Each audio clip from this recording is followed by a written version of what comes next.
അതിപ്പോൾ ഏറെ ചർച്ച ചെയ്യപ്പെടുന്നുമുണ്ട്. ഇപ്പോൾ ബ്രിഗേഡിയർ ശ്രീ മോഹനൻ പിള്ള കൂടി ചേരുകയാണ്.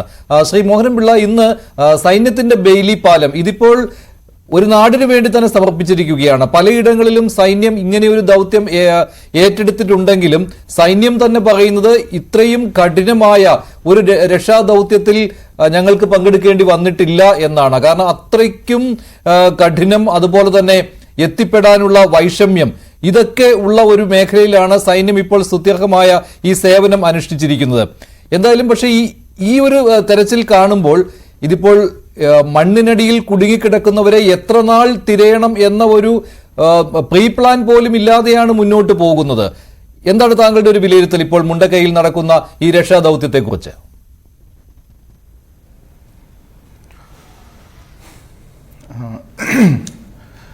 ജനറൽ മാത്യു മീഡിയയുമായിട്ട് ഇൻറ്ററാക്ട് ചെയ്തപ്പോൾ അദ്ദേഹം വളരെ ക്ലിയറായിട്ട് തന്നെ പറഞ്ഞു. അതായത് ഇതിനു മുമ്പുള്ള പാസ്റ്റ് എക്സ്പീരിയൻസ് വെച്ചായിരിക്കും ഇതുപോലെ ഒരു സിറ്റുവേഷൻ റീസെൻറ്റ് പാസ്റ്റിൽ ഫേസ് ചെയ്തിട്ടില്ല എന്ന് വ്യക്തമായിട്ട് പറഞ്ഞിട്ടുണ്ട്.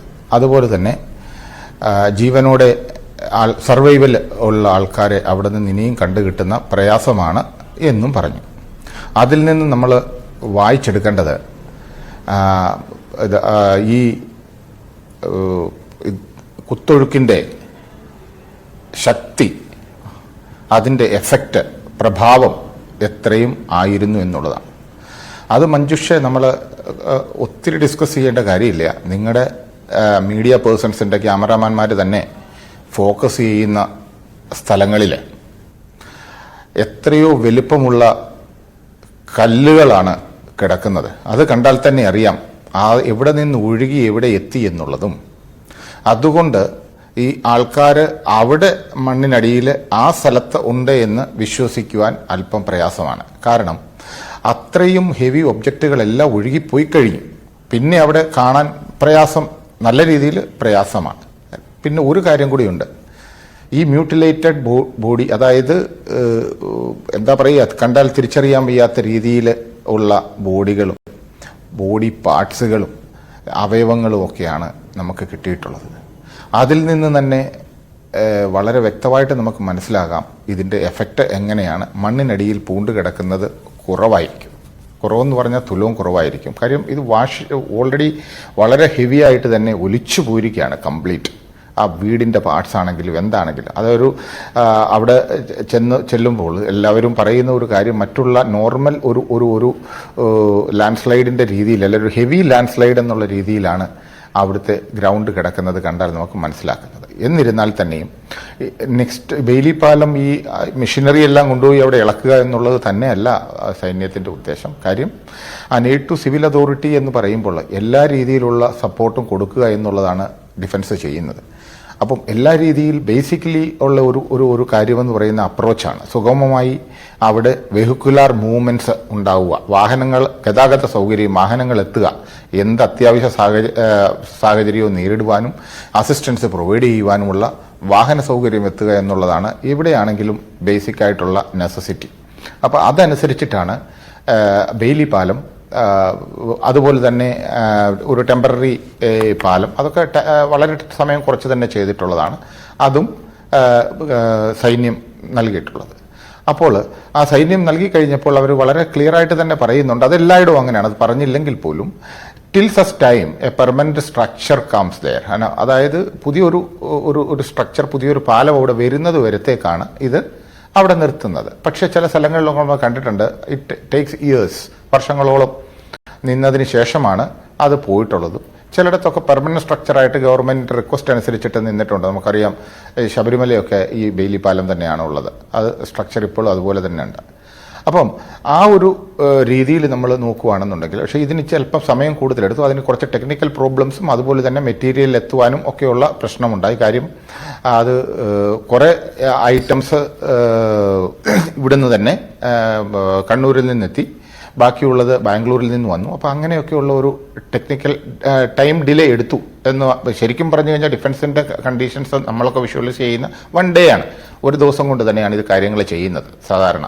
പക്ഷേ ഇതിന് ഇച്ചിരി സമയം എടുത്തു. ബട്ട് വട്ടവർ നല്ല രീതിയിൽ തന്നെ ഒരു അപ്രോച്ച് ആ നാടിനു വേണ്ടി ഡിഫൻസ് കാണിച്ചു കൊടുത്തു എന്നുള്ളത് നമുക്ക് അറിയുവാൻ പറ്റും. അതൊരു നല്ല കാര്യമാണ്. പിന്നെ ഫർദർ എന്താണെന്ന് ചോദിച്ചു കഴിഞ്ഞാൽ ഡിഫൻസ് ഫോഴ്സസ് അവിടെ ഇത് ലാൻഡ് ചെയ്തതിന് ശേഷം ടിൽ സച്ച് ടൈം എന്നുവരെയാണോ ഗവൺമെന്റ് പറയുന്ന അന്ന് വരെയാണ് അവർ വൈൻഡപ്പ് ചെയ്യാൻ ഗവൺമെന്റ് പറയുന്നത് വരെ അവിടെ അസിസ്റ്റൻസ് കൊടുക്കണം എന്നുള്ളതാണ് റൂള്. പക്ഷേ ശ്രീ മോഹനപിള്ള ഇവിടെ അനുഭവിക്കുന്ന ഒരു കാര്യം എന്ന് പറയുന്നത്, ഒരു ബുദ്ധിമുട്ട് എന്ന് പറയുന്നത്, എവിടെയാണ് ഈ കുടുങ്ങിക്കിടക്കുന്നവർക്ക് വേണ്ടിയുള്ള തെരച്ചിൽ നടക്കേണ്ടത് എന്നുള്ള കാര്യത്തിൽ ഒരു അനിശ്ചിതത്വമില്ലേ? കാരണം ചൂണ്ടിക്കാണിക്കുവാൻ ആളുകളില്ല.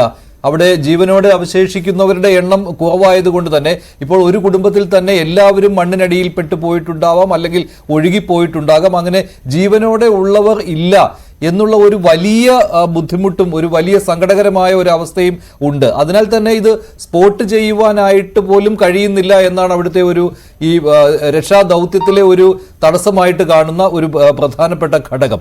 അതുപോലെ തന്നെ അങ്ങനെ വരുന്ന സാഹചര്യത്തിലും ഈ പറയുന്ന ഐബോർഡ് പോലെയുള്ള സംവിധാനങ്ങൾ കൊണ്ടുവന്ന് ആരെങ്കിലും ഉണ്ട് എങ്കിൽ കണ്ടെത്തുക, അതിലേക്കായിരിക്കില്ലേ അടുത്ത പടിയായി പോവുക. കാരണം ഇത് മണ്ണും ചെളിയും വന്ന് അടിഞ്ഞിരിക്കുന്നത് അത്രത്തോളം ഉയരത്തിലാണ്.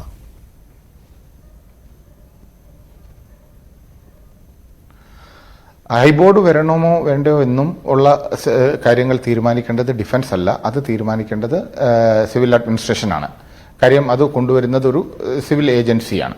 രണ്ടാമത് എന്താണെന്ന് ചോദിച്ചു കഴിഞ്ഞാൽ അവിടെ നിന്നുള്ള എക്സ്പേർട്സ്, അതായത് അവിടെ ഗ്രൗണ്ടുമായിട്ട് ഫെമിലിയർ ആയിട്ടുള്ളതും ഗ്രൗണ്ട് അസസ് ചെയ്ത്, നമ്മളൊക്കെ ഇവിടെ ഇരുന്ന് പറയുന്ന മാതിരിയല്ല, ഓൺ ഗ്രൗണ്ടിൽ അസസ് ചെയ്ത് കഴിഞ്ഞാൽ മനസ്സിലാക്കുന്നത് എന്തെന്ന് ചോദിച്ചാൽ പുഴയിൽ കൂടുതൽ ചില സ്ഥലങ്ങളിൽ തിരയാൻ പ്രയാസമാണ്, അത് ആഴം കൂടുതലുണ്ടെന്നും അതുപോലെ നല്ല ഡെപ്തും ഉണ്ടെന്നും ആ സൈഡിൽ ഒരു പോസിബിലിറ്റീസ് ഉണ്ട് എന്നുള്ളതാണ് കൂടുതലായിട്ട് നമുക്ക് വരുന്നത്. അല്ലാതെ ഇപ്പോൾ നമ്മൾ ഈ കാണുന്ന ആ ഒരു മുണ്ടക്കൈയിൽ ഏരിയയിൽ തുലവും ചാൻസസ് കുറവാണ് എന്നാണ് നമ്മൾ മനസ്സിലാക്കുന്നത്. പക്ഷേ ഐബോർഡ് കൊണ്ടുവന്നു കഴിഞ്ഞാൽ പോലും നമ്മൾ തെർമൽ ഇമേജ് വെച്ച് കഴിഞ്ഞാൽ പോസിബിലിറ്റീസ് 50-50 ആകാം. കാര്യം തെർമൽ ഇത് വെച്ച് കഴിഞ്ഞാൽ ബോഡി ടെമ്പറേച്ചർ ഉണ്ടെങ്കിലല്ലേ നമുക്ക് ഐഡന്റിഫൈ ചെയ്യാൻ പറ്റുള്ളൂ. അപ്പോൾ ബോഡി ടെമ്പറേച്ചർ ഉള്ള ആ ഒരു കണ്ടീഷൻ ഉണ്ടെങ്കിൽ നമുക്ക് തീർച്ചയായിട്ടും ഐഡന്റിഫൈ ചെയ്യാൻ പറ്റും. അത് ആ ഒരു രീതിയിൽ നമുക്ക് കാണാൻ പറ്റുള്ളൂ. അത് civil administration has to take initiative. അപ്പം എന്നിരുന്നാൽ തന്നെയും ഇതിൻ്റെ നമ്മുടെ ഇവിടുത്തെ അഡ്വാൻറ്റേജ് എന്ന് പറഞ്ഞു കഴിഞ്ഞാൽ ഇപ്പം ഈ ഡിസാസ്റ്റർ NDRF ആണെങ്കിലും സ്റ്റേറ്റ് ഡിസാസ്റ്റർ ടീം ആണെങ്കിലും ഈ റെസ്ക്യൂ ടീം കംപ്ലീറ്റ് എല്ലാ രീതിയിലും ഫിസിക്കൽ സെർച്ചാണ് മെയിനായിട്ട് അവർ നടത്തിയപ്പോൾ ഒരു കൺക്ലൂഷനിൽ എത്തിയിട്ടുണ്ട്. അതിനുശേഷം ഫിസിക്കൽ സെർച്ചിൽ അവർ സംശയം പറയുന്നിടത്താണ് പിന്നെ നമുക്ക് മെഷീനറി വെച്ചുള്ള സെർച്ചുകൾ, മെഷീൻ വെച്ച് മണ്ണ് മാറ്റുകയും അങ്ങനെയുള്ള കാര്യങ്ങൾ ചെയ്യേണ്ടത്. അപ്പോൾ ഫിസിക്കൽ സെർച്ചിൽ ഏതൊരു റെസ്ക്യൂ ഓപ്പറേഷൻ ആണെങ്കിലും അറൗണ്ട് 50-60% ഫിസിക്കൽ സെർച്ചിൽ തന്നെയാണ് കിട്ടാറുള്ളത്. ഫിസിക്കൽ സെർച്ച് കഴിഞ്ഞതിന് ശേഷമാണ് ഈ മെക്കാനിക്കൽ സെർച്ചിലും ആരുമില്ല എന്ന് 100% നമുക്ക് പറയാൻ പറ്റില്ല.